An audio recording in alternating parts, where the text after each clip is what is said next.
دوستو، وطن عزیز کی ساری سیاسی جماعتوں کی کارکردگی ایک طرف اور عمران خان کے 3 سالوں کی کارکردگی ایک طرف، آؤ ایک چھوٹا سا جائزہ لیتے ہیں۔ سب سیاستدانوں کی جائیدادیں ملک سے باہر، عمران خان اپنا اکلوتا فلیٹ باہر سے بیچ کر پاکستان میں گھر بناتا ہے۔ ساری دنیا کی ایجنسیوں نے زور لگا کر معلوم کیا، پتا چلا اس شخص کی پاکستان سے باہر نہ کوئی پراپرٹی ہے نہ کوئی کاروبار۔ سارے سیاستدان کاروباری مفاد کے لیے غیر مسلموں سے ہاتھ ملاتے رہے، ان کی دعوتیں کرتے رہے، ان کو خوش کرنے کے لیے اپنے ملک کو خود دہشت گرد کہتے رہے، اور عمران خان لندن، امریکہ، عرب، ملائیشیا، ایران، افغانستان جا کر پوری دنیا کے سامنے کہتا رہا کہ اسلام کا دہشت گردی سے کوئی تعلق نہیں، اسلام کو دہشت گردی سے جوڑنے کی سازش مغرب نے کی ہے۔ بھائی، لوہے کا جگر چاہیے تم کو مغرب میں کھڑے ہو کر ان کے سامنے کہو کہ تم نے میرے دین کے خلاف سازش کی تھی۔ ہے کسی میں جرت؟ یہ سب سیاستدان عید منانے کے لیے بھی مغرب جاتے تھے۔ یہ شخص 3 سالوں میں کبھی بھی کسی تہوار پر باہر نہیں گیا۔ جشن عید میلاد النبی یوں منایا کہ خاتم النبیین کی شان بیان کرنے، ان کے اسوہ حسنہ کو پوری قوم کو سمجھانے کے لیے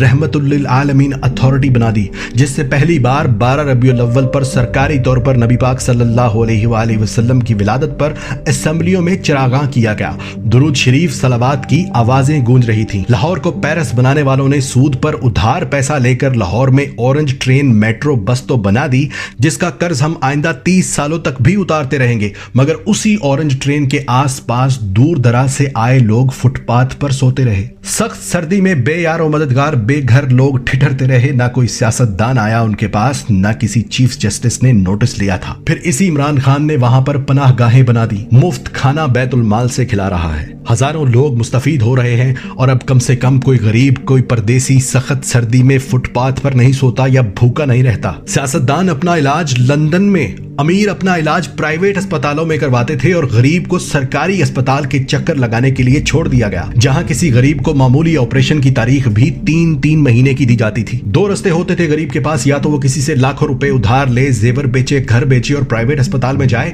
یا پھر 3 ماہ تک سرکاری اسپتال میں باری آنے کا انتظار کرے۔ اور آج اسی عمران خان نے پہلے پختونخوا اور اب پنجاب کے ہر خاندان کو 10 لاکھ روپے سالانہ کی انشورنس مفت کروا دی کہ جاؤ امیر غریب ایک جگہ پر علاج کرواؤ، پیسہ حکومت دے گی۔ کسان کو آڑتی لوٹ لیتے تھے، بیج اور کھاد ادھار دے کر کہتے تھے کہ فصل پوری ہمیں دینا، اور کسان مجبور ہو کر دیتا تھا۔ اونے پونے خرید کر گودام بھر لیتے تھے، نہ گنے کی پوری قیمت دیتے تھے نہ گندم کی۔ اسی عمران خان نے مفت ٹریکٹر تک تقسیم کیے ہیں، کسانوں کو کسان کارڈز بنا کر دیے جس سے سستی کھاد فراہم کی جا رہی ہے، حالانکہ تاجر مافیا اتنے ہی زور سے کھاد بلیک میں بیچ رہا ہے تاکہ حکومت کو گندا کر سکے، لیکن حکومت ایک ایک کر کے ان سب کے گوداموں کو سیل کر رہی ہے تاکہ کسان تک کھاد سستی پہنچے اور کسان کسی کی دباؤ میں آ کر اپنی فصل گروی نہ رکھے۔ دنیا کی سب سے بہترین ایئر لائن، دنیا کے سب سے بہادر پائلٹس، دنیا کی سب سے تیز ترین سروس دینے والی PIA کو سیاستدانوں نے کباڑا کر دیا، اور یہاں تک نہیں چھوڑا بلکہ اس کو بیچنے کی رٹ لگا رہے تھے، یہاں تک کہ اس کے ساتھ قومی سٹیل مل مفت دے رہے تھے۔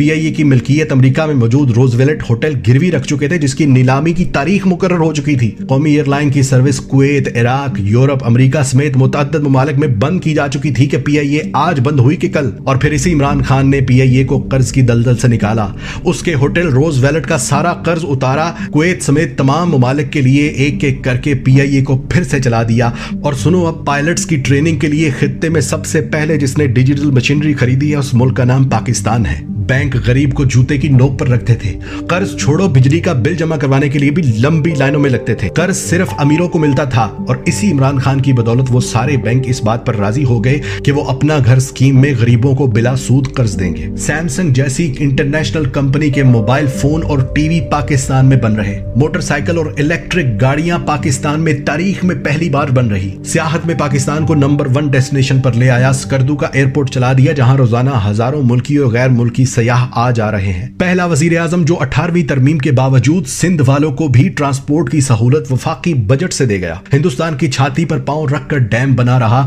گلگت بلتستان کو پاکستان کا آفیشیلی حصہ بنا دیا، افغانستان اور امریکہ کی 20 سال سے چل رہی جنگ ختم کروا دی، پردیسیوں کے لیے روشن ڈیجیٹل اکاؤنٹس کھولنے کی سہولت دے دی، نادرا کے باہر لگی لمبی لائنیں ختم کر دی، کسی پرائیویٹ انشورنس کمپنی کے طرز کے دفاتر بنا دیے،